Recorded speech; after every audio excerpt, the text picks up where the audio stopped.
I'm Dr. Tia Jackson-Bey. Can be seated whenever you're ready. I am a reproductive endocrinologist and infertility specialist based in New York City. I'm from New York originally, but I did spend 3 years here in Chicago where I met most of these lovely people, including Reverend Dr. Stacy. And so I'm very passionate about this area. Something that I think is important to know is that infertility is universal. And I wanted to just talk a little bit about what that experience is like for Black people, and particularly for Black women. So we're going to pull up my presentation in just a minute so that we can kind of address a little bit of the historical aspect and then where that leads us today. So.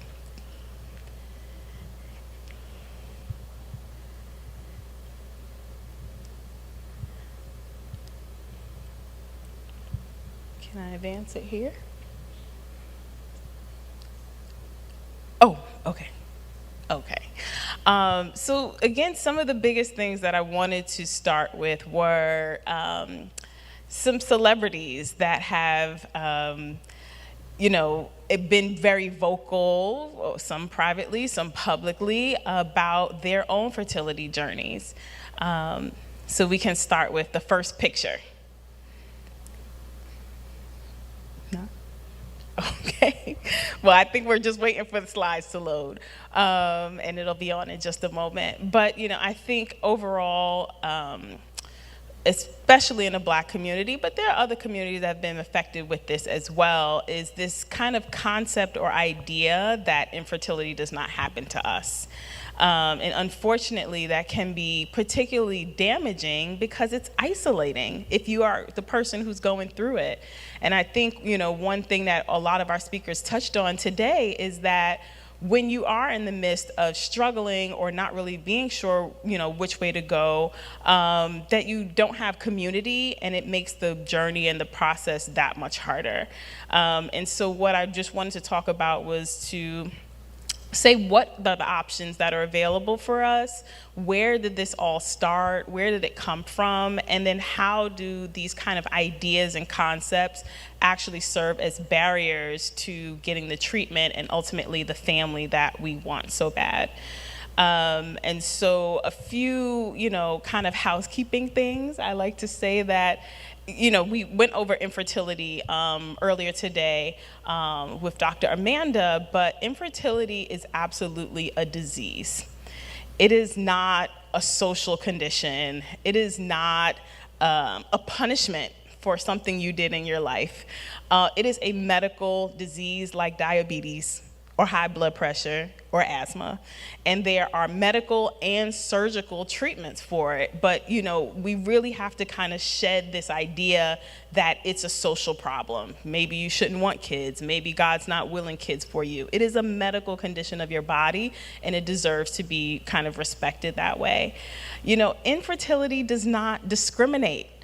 It can affect anyone. It affects men and women. It affects all races and populations across the globe. And we as Black people in America and throughout the diaspora are not immune. And so being able to kind of shed that as an idea can also be very liberating, because it's just not true that we are not affected. In some cases and instances, we may actually have higher rates of certain types of infertility. And that's important to know, because that also kind of plays into some of the biases and unfortunately some of the structural kind of violence against our population that increase our risk for infertility later in life. And the last thing I'll say is infertility is not a dead end. It's kind of the beginning, as a lot of people will let you know. Like, it may take a lot of work just to get to that diagnosis, but that's not the end. And I'm so grateful to God for the options that we have available now, because they didn't exist a generation ago. How many times do an auntie, a cousin, or someone, sometimes they were fortunate enough to maybe adopt, and that's how they built their family.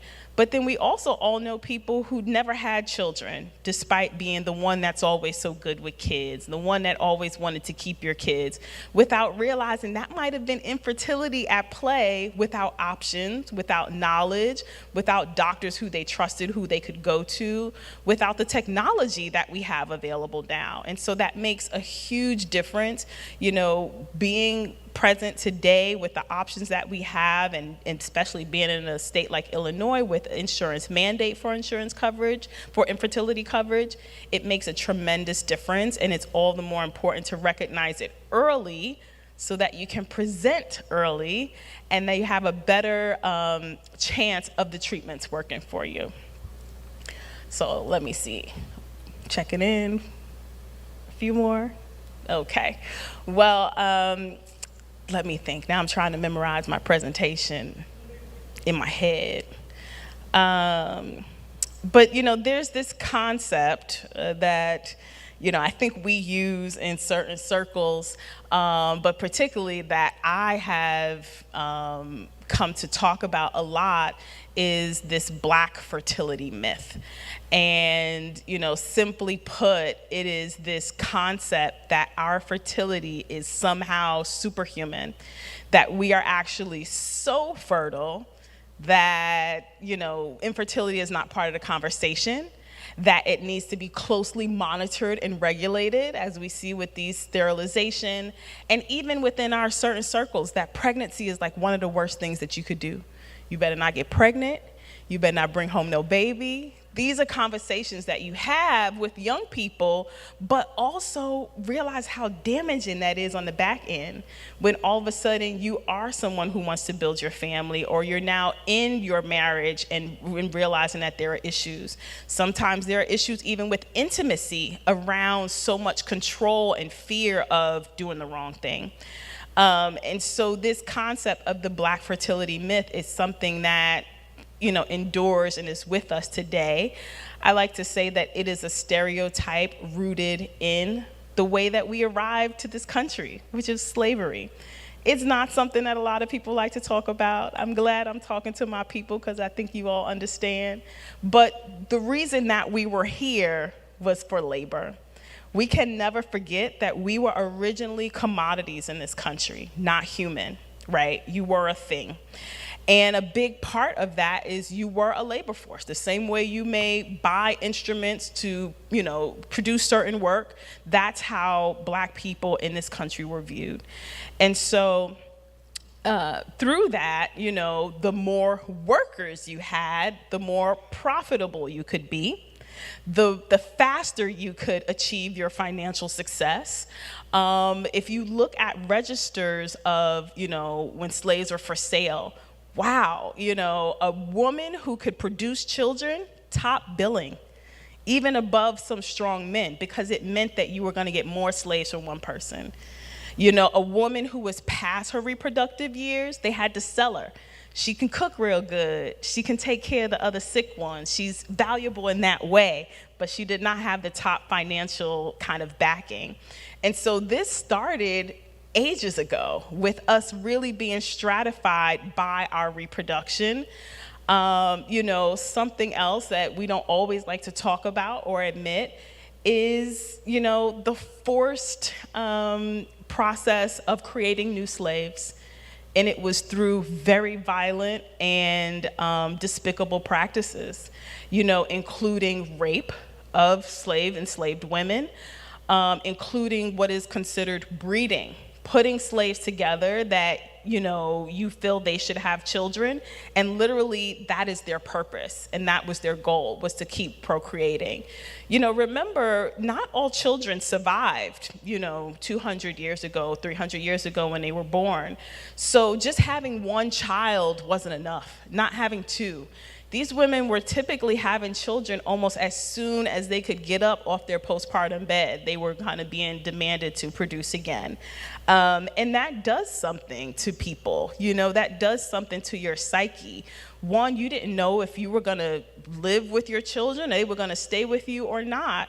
Two is, a social strata. even amongst other enslaved persons, for being someone who was strong, who could get back up and go to work, who could have babies that would survive. This was something that was seen as very valuable.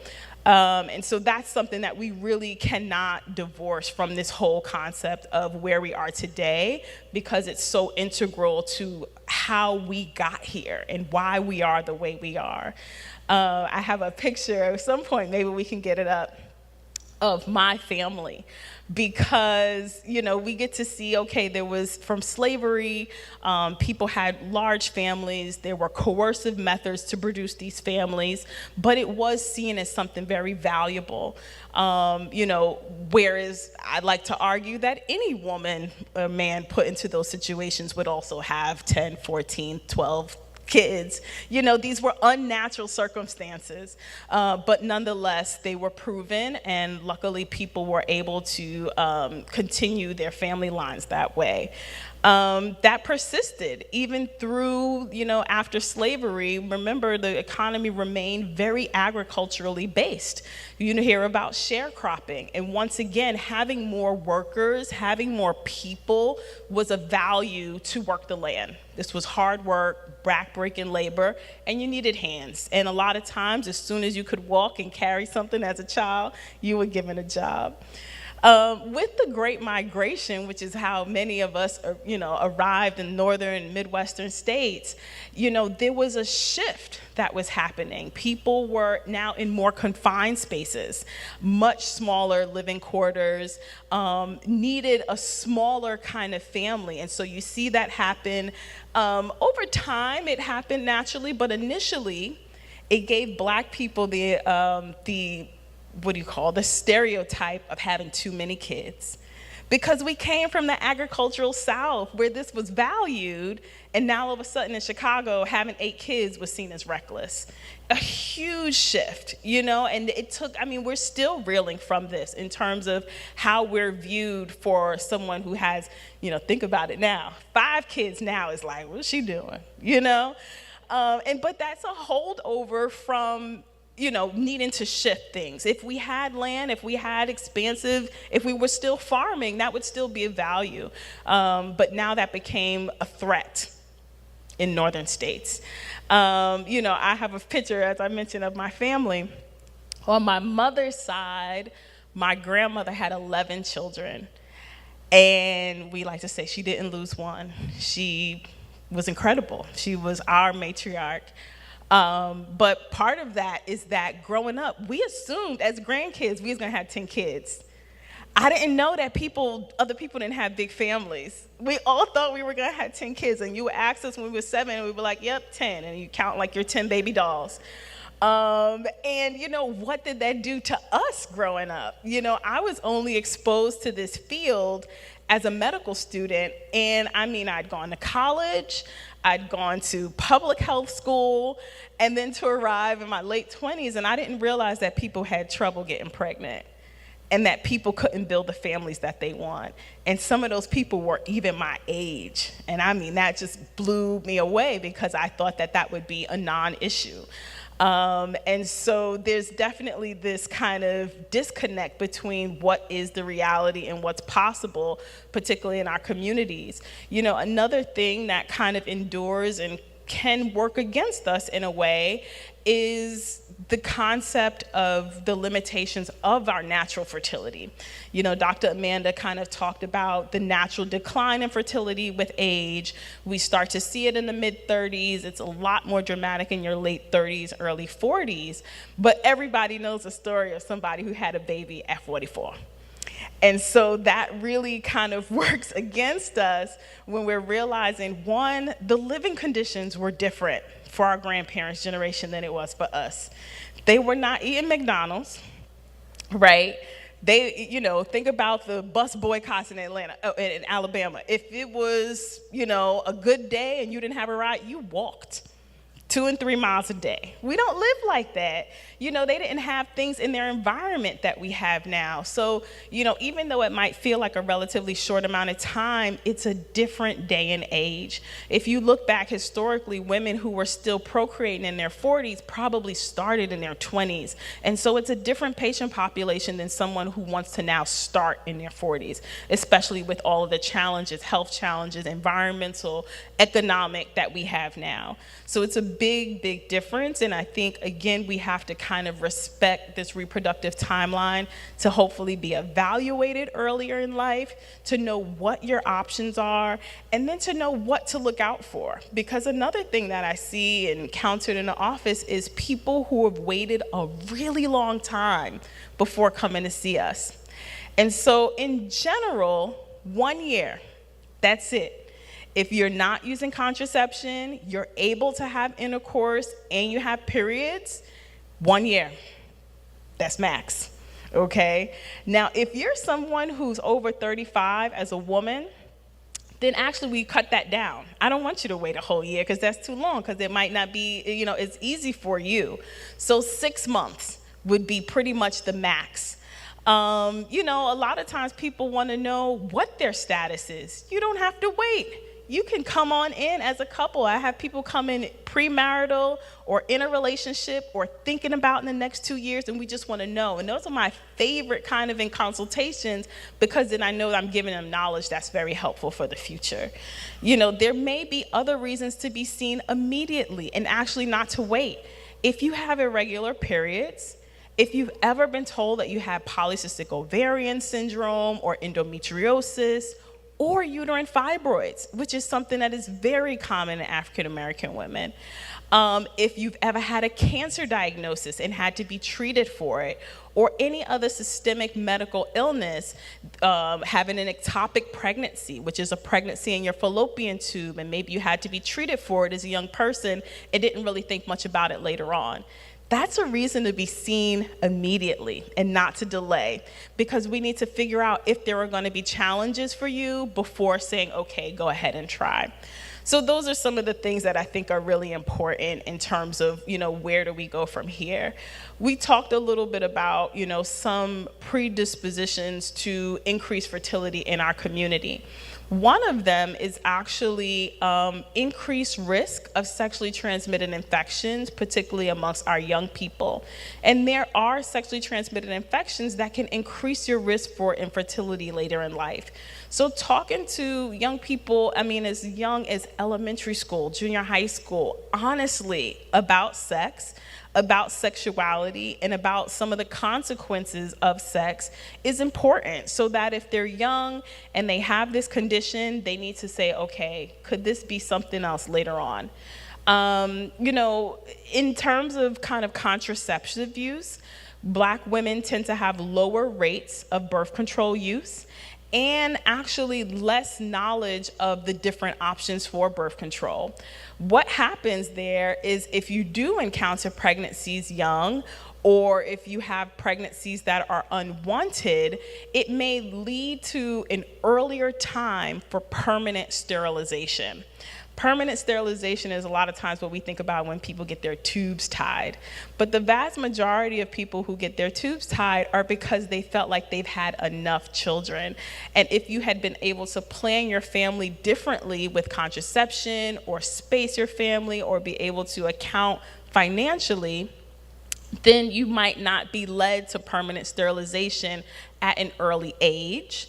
Which then, in some circumstances, we see quite a few patients who come back 5 years after they've gotten their tubes tied. Actually, I want another baby. And they've already created a situation where they now have tubal factor infertility and have to use interventions to achieve pregnancy.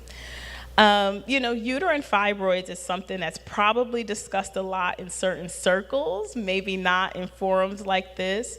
It's a very common problem where there are benign, which means non-cancerous tumors of the uterus. A lot of women may have them over the course of their lifetime, probably up to 70%.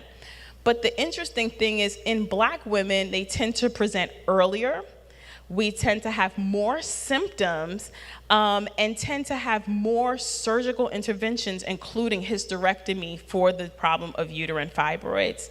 And so a lot of women may not know they have fibroids until they meet our office or until they're in an emergency room, with bleeding or pain. And that's something that I think we really have to be more diligent about. Sometimes even talking about it amongst your family members. We talk about this so much because I think the shame and stigma of anything related to reproduction or sexual health keeps us from disclosing to other people around us who are important to us about what's going on. And so you should be open with, okay, I dealt with this thing. My surgery was for this reason. I'm recovering for this. Talking to your nieces and nephews and your children and grandchildren, because that's what opens up the dialogue. I can't tell you how many times I've seen someone diagnose them, they go back to their family, all the aunties say, oh yeah, I had that too. What? Why did you tell? I could have known. I could have maybe sought out care sooner or just had that community, And so learning your family history, especially in the way of, things like uterine fibroids, can be very, very important. There are some other things that can be unique challenges for us too. One of them is time. And, Black women typically present to care later than other groups of women and at an older age. And I think a lot of that ties into our knowledge of our own bodies and human reproduction. As someone mentioned earlier, sometimes it's hard to get the support from your partner to even kind of endeavor into the evaluation. But, unfortunately, time is everything in our field. And so the sooner you can recognize a problem, the sooner you should come in and be seen. Even if it's a feeling, even if it's a glimmer, we would much rather see you earlier than after you've been trying for 5 years. I've seen couples who've been trying for 10 years and no one really, said, okay, now it's time to go to a doctor. They may go and do treatments in their community and see naturopaths and have all kinds of steaming situations and lots of other kind of homeopathic things, but no one led them to our door. As we heard from Regina, even sometimes physicians can be the barrier. And so if you're not getting what you need from your provider, then you need to seek another provider. Okay. But I just wanted to kind of wrap it all up by saying, it's super important that we recognize that we are susceptible. There is nothing superhuman about our fertility. We can have infertility, both male and female. And so for us really to be comfortable and to be supportive of each other, because I think that's really where it starts in kind of facilitating the dialogue that is necessary to get people the care that they need. In terms of if someone, a girlfriend or a brother or a soror or a frat comes to you and says we've been trying, not really sure what's going on, don't tell them just to go relax. Don't tell them to just go on vacation. Point them in the right direction. Point them to Reverend Stacy, because then she can find us, and she does, around the country and get you into the right hands. And so it really starts there. You may think sometimes the comments you make are supportive, God's will, you can just try a little bit more, but really try to take a step back and say, what if this person's really struggling? What if it took so much for them to even confess that to me or to bring it up? Maybe share a little bit of your story, if you feel so obliged, because that creates community and it creates opportunities for people to feel welcome, to feel comfortable, and to ultimately build the families that they want. So I'm happy to take any questions unless we do the Q&A later. But again, that's my soapbox.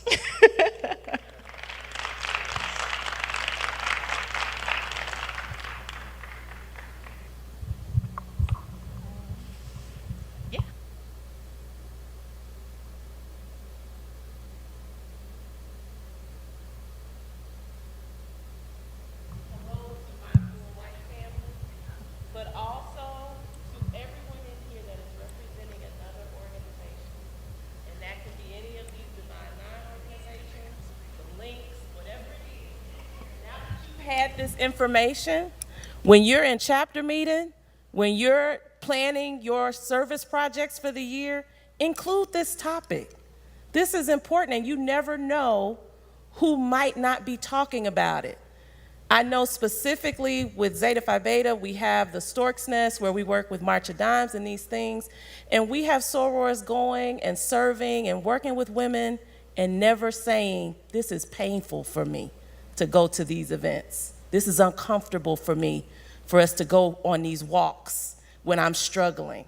So now that you've had this conversation, just like Tia just mentioned, when you're talking to your organizations, include this topic. You never know who you might be giving fresh water to.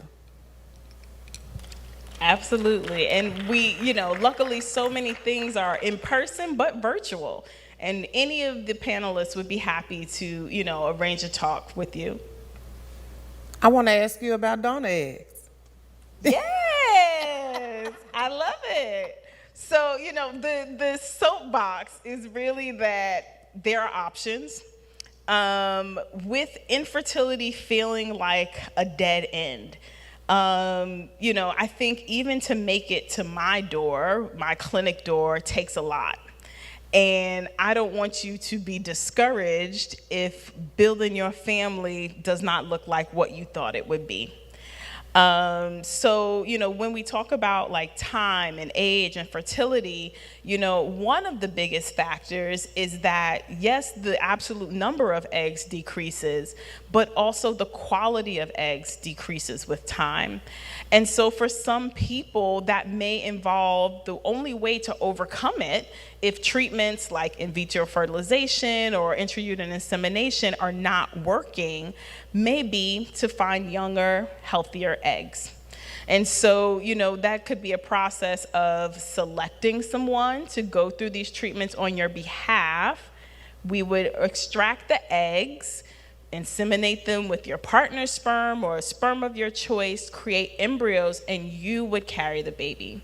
In some cases, it would involve someone else carrying the baby, but not the same person who the eggs came from. So remember, this is your baby, not the donor, not the gestational carrier or surrogate. And sometimes you can purchase eggs from a egg bank. That means that these women have already gone through the process. The eggs are available, they're frozen, and you can purchase a lot to be sent to your fertility clinic. I bring this up because Black women, again, may present a little later. They may present older, and they may present with lower, what we call ovarian reserve. In some cases, young women go through menopause early. I've had a slew of these consults recently. These are young women in their 20s and 30s who have menopause level hormones. And unfortunately, that means that their options for conception are going to be very limited and may include donor egg. So trying to wrap our heads a little bit about what we call third-party reproduction, needing donor eggs or donor sperm or even someone else to carry your baby if you have a medical condition or a uterine condition that precludes it, is something that I think is very important as well. We want to destigmatize these family building methods just the same way we want to destigmatize adoption and fostering. It should be a natural part of the family's plan, and it's something that can really open up the possibilities for you. Instead of it being a dead end, a hard stop, you go on and you have your baby. I mean, when my patients come back, would you do it again? They say, why didn't I do it sooner? That's how strongly they feel about being satisfied with having their family and getting to that end. So that's my soapbox about donor egg.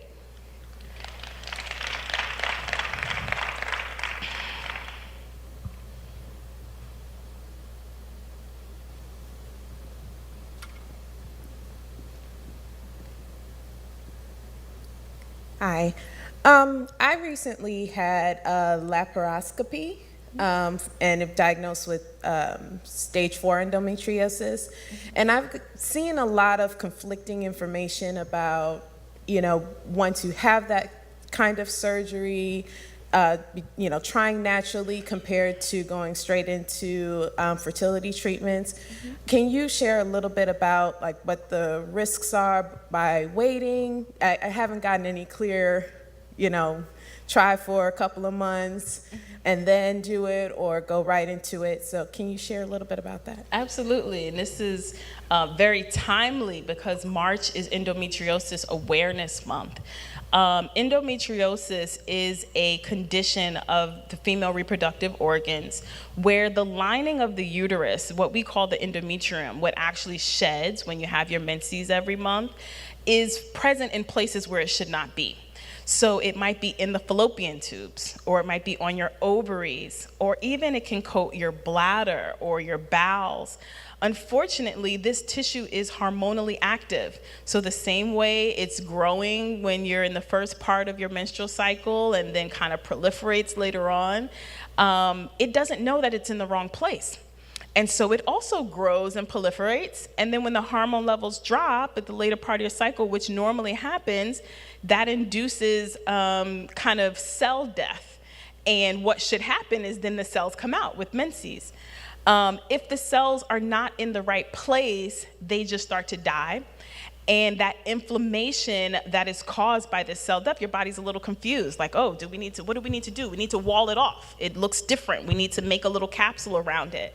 It creates scar tissue in your pelvis, which can block your fallopian tubes or make your ovaries a little bit more, have cysts and things like that. It can cause tremendous pain. Both pain with your periods and then maybe pain later without periods, pain during intercourse, pain even during moving your bowels or emptying your bladder, depending on, or even in your GI tract. People think they'll have irritable bowel syndrome, and all the time it was endometriosis. And so it's a really significant underdiagnosed condition. Unfortunately, it is so underdiagnosed because women's pain is not taken seriously. And this is pretty much across the board, but particularly for Black women, as we know, because we'll be seen as drug seeking or, dramatic or any of the other, things. Also, women themselves are too strong, right?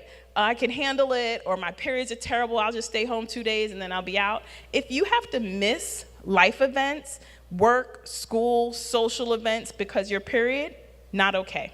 That is actually a form of extreme, what we call dysmenorrhea, and that's not a normal thing. So we have to actually start those conversations early with our young menstruating girls. Yes, they can take medication, but if that's not cutting it and they have significant pain, we need to take them to a doctor to be seen. And so with endometriosis, it can have an impact on your fertility for those reasons I mentioned. There may be people with endometriosis who don't have any issues, but if it's more severe, like stage 4, it could be due to scar tissue or issues with the ovaries or blocking the fallopian tubes that actually make it harder to conceive. So with some of the surgeries that can be done, we can try to remove that scar tissue. If there are little clumps of endometrial cells or endometrial implants, we can remove them so that that kind of reduces that inflammation. A lot of times we also use medications. Some of them may be like birth control, but the reason is it'll bring the hormone levels down, which kind of calms that tissue down, and it might eventually kind of stop proliferating. So with that, there might be impact to your fertility. With the surgery, sometimes what we want you to do is start trying right away. But you have a short window. This doesn't mean trying for a year. 3 months, if it doesn't work, come back. Because we know that you're already at increased risk and you might need intervention. Sometimes just through the process of your evaluation, if we see that the tubes are blocked or if they're swollen and filled with fluid, or if the ovarian count looks low, or again, on the male side, if the sperm don't swim well or not good in number, we start treatment right away. And so I would definitely recommend to not delay. If you're someone who's been diagnosed with endometriosis and you want to have a child, get in to be seen right away.